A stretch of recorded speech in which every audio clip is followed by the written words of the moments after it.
You're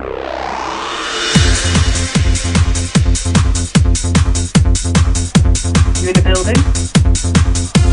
What would be the best thing you could do?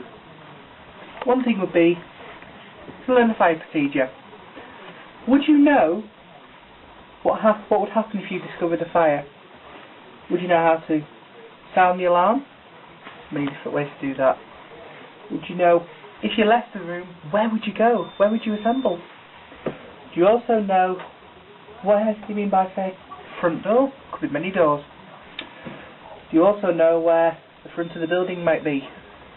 Some areas might be an assembly point at the back, some areas might be in a car park. But also, if I was to say as well, is using extinguishers. So, if I use this extinguisher for example, could you tell me how to use it? Could you tell me what you'd use it on, what it is? In this video you're going to find out how to use the extinguishers, and also, more importantly, this little bit of an information on what to do, where to go. So, we'll take one for instance in sounding the alarm. Break glass here, glass element. Some buildings you might have to break the glass, flick a button, some might have to pull a lever. There's many different verifications. Leaving the room immediately, so that would mean instantly leaving the room and evacuating by front door. Not that door, not that door, but that door. And assembling at the front of the building. So all getting together at the front of the building where the safe place is. Now, would you also know what the fire alarm sounds like? So, might be a ringing bell, a siren, might even speak. But would you know that? Also, if you're going down at night, it says down at night here, would you know what to do if you would hear at night it went off? Totally different routine to the day. So, now we've gone through that, device. Would you know the advice on what's down here as well? A little bit of information. So the main point of this is study the fire action notices.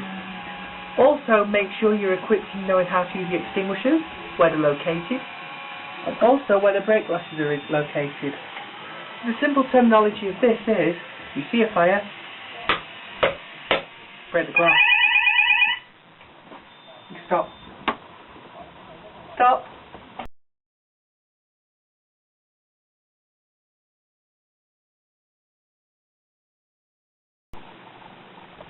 In some buildings, you might have to lift the cover,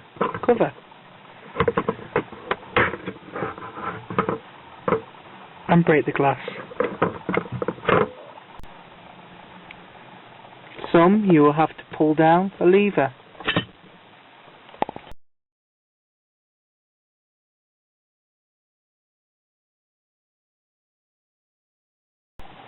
In your building, you might have an electronic sounder like this. In the interest of safety, this building must be evacuated. Some older buildings, or actually quite a few buildings, might have an electronic bell.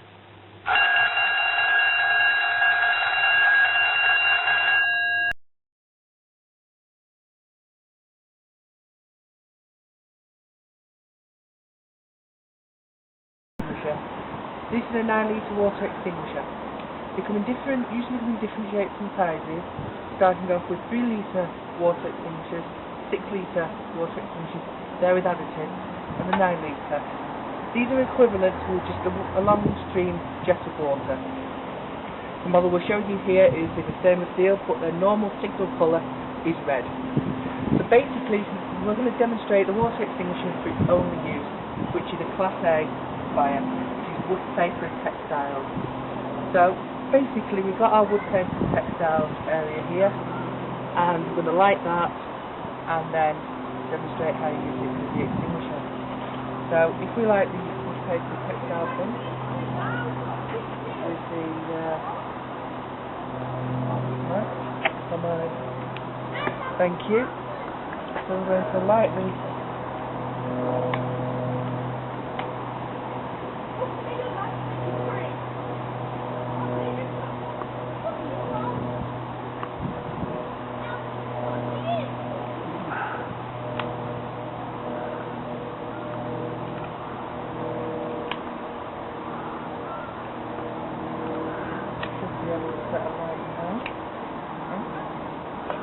So we shall let that get going a little while, just let it going. All the water extinguishers have strike tops, we just hit the top and then we continue with discharge. These are the squeeze lever. So while we're letting our textile fire get going a bit, put that on there, we'll go through the basics. So basically to use these, you pull off this yellow tag here, like that. Standing quite far back from the fire. I don't want you to fire it off yet, we just let it get going a bit. Basically then, you pull off the hose. Spray wand, just minus spray, where this is a jet. Pull out the pin. Put that on there. Basically, as you can see by the fire here, we've got the wood, we've got the textiles and we've got the paper. No, other than ABC powder and foam, we wouldn't use CO2 on these types of fires. Basically because CO2 gas would blow paper and stuff away. So now that we've got going a bit, and we are a little going, we've got the extinguisher by the hose here, with a discharge valve, like that, to make sure it's working. Now if I come to an angle here so don't wet the cameraman, we're going to aim here.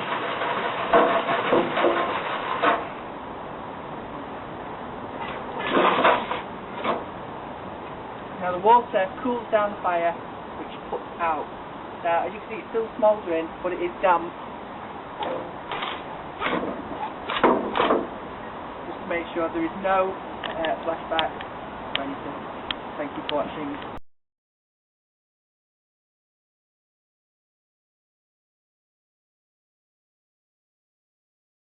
In this video we're going to demonstrate the use of the foam extinguisher. Foam extinguishers are used for Class B fires and Class A fires. They are pre-EN3, which is 1997 colour code, used cream, now they're now red with the cream band. So we're going to use it on a Class B fire, which is petrol. So, here we go.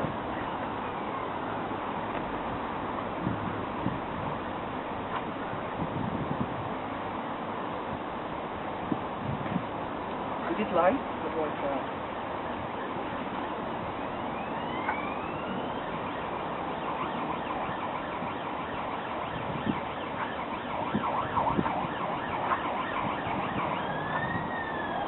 Oh! Magic! I did that without even breaking them out. Right, so basically here we go. We'll remove the pin out. Aim. Squeeze.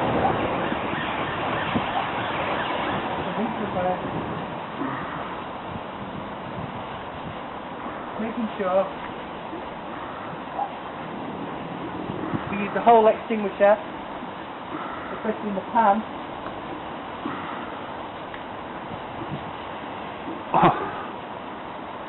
And then leave mixing.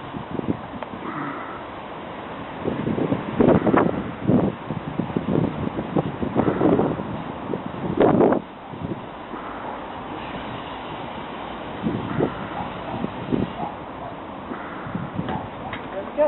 Thank you for watching.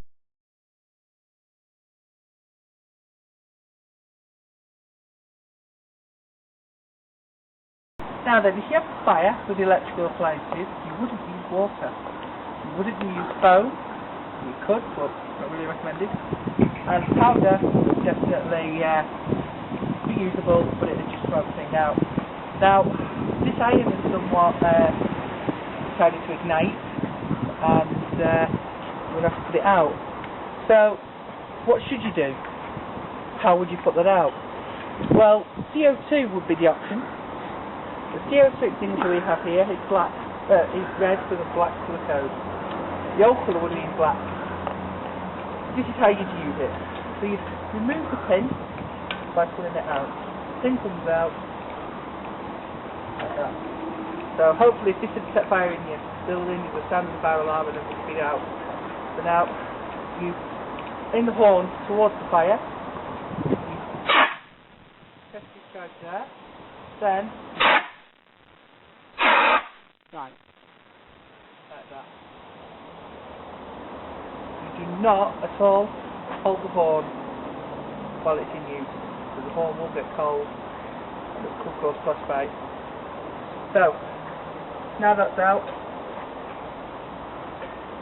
place up there. You can see the electrical flame is out. It's melted. So all the time it's burning. Thank you for watching.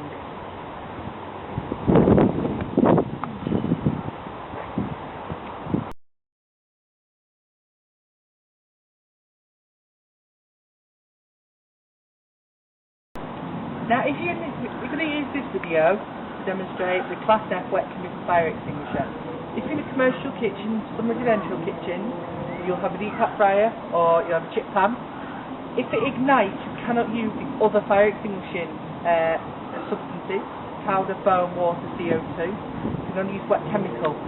Water will spread it, same as foam. Powder will cloud the kitchen out, won't touch it at all. BC powder just might, but that's quite back to go. CO2 will just spread it further. So the only option is a fire blanket or this extinguisher. So basically, we're going to use our non-oil fire. Let's just demonstrate. Because it will take quite a while for it to all heat up and hit flash point. So basically, we're going to light it and we'll see how we go.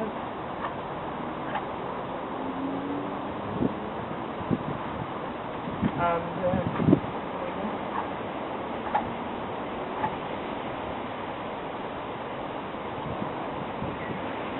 get going. There we go. Give it to this time. Imagine this is a frying pan. Oops, I've left the frying pan on. Start control. Oh my gosh. It's burning away. So basically, these little steps while it gets going. It's flat. Now, unlike with the hose, like that.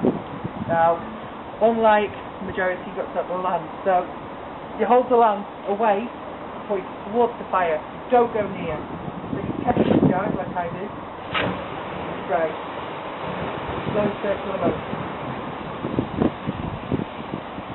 Like that. Keep it away. Slow circular motion around the fire. Get closer as you go. Now you discharge the whole content of the mixture, and then as you see it's going down.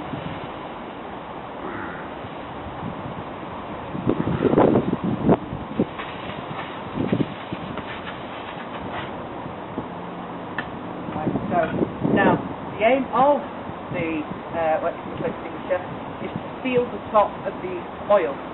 Basically using soapification as a mixture between the hot oil and the chemical alkali ingredient, causing it to have a skin surface like this. Basically that then seals in the fire, keeps fire contained, seals out the oxygen so no oxygen can mix. Basically that is technically classed as harmless and can just be thrown away as normal. That is the wet chemical extinguisher for you. Thank you for watching.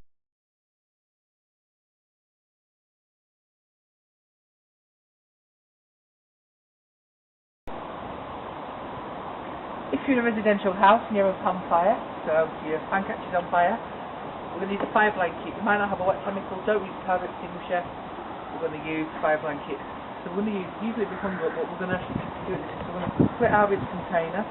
So normally, you'd have to use these two. Pull it out. Container on the side. Flop the blanket out towards you, like this. See what it takes. And come towards the blanket, with the blanket. Move it over. And smother. Release it.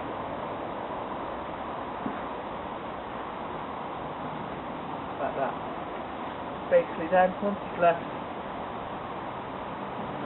remove it from the fire, like that.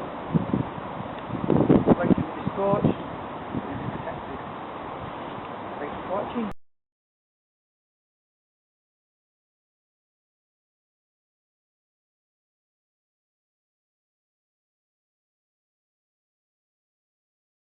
Now, one of the extinguishers we haven't done a demonstration with in this series video is dry powder. And now, the reason why I haven't done that is I will show you what the dry powder extinguisher looks like, but the mess it creates is extortionate. So, with us using water and CO2-based extinguishers, it's easy to clean up. But the powder basically can be used on nearly everything except Class F wet chemical fires. So, fats and oils. It can be used on pretty much anything, any voltage, up to 1000 volts. This one in 4 kilos, in different sizes. Basically it works the same way as normal, got the same normal hose and nozzle. With a powder extinguisher, it's also better to, when using the extinguisher, make sure you've got a wind direction, make sure the wind's blowing that way rather than that way. The powder will just blow back onto you. It impairs vision, so that's the only downside to it. But the upside to it, it can be used on literally nearly any fire. Really, we don't recommend electricals because it naps them up. If you get an electrical appliance such as a socket or something, and you use a dry powder extinguisher, the powder burns off the electrics themselves and renders the whole thing useless. So we'd recommend CO2. Can't say I'd recommend BCF because it's banned, but CO2-based products are the best for that. We have got BCF. BCF is another one which is Halon, which is was really made in a green container. That is banned. It's been banned since around about 2000, 2003. That has been banned because of its ozone depleting properties. That is found in it, but America and other countries still do use it. UK doesn't. If you'd like more information on fire extinguishers or fire alarm related topics, you can contact me on Facebook page, the Antique Fire Extinguishers, and also contact me directly on the email address which should be displayed below. Thank you very much for watching, and I will post some videos soon.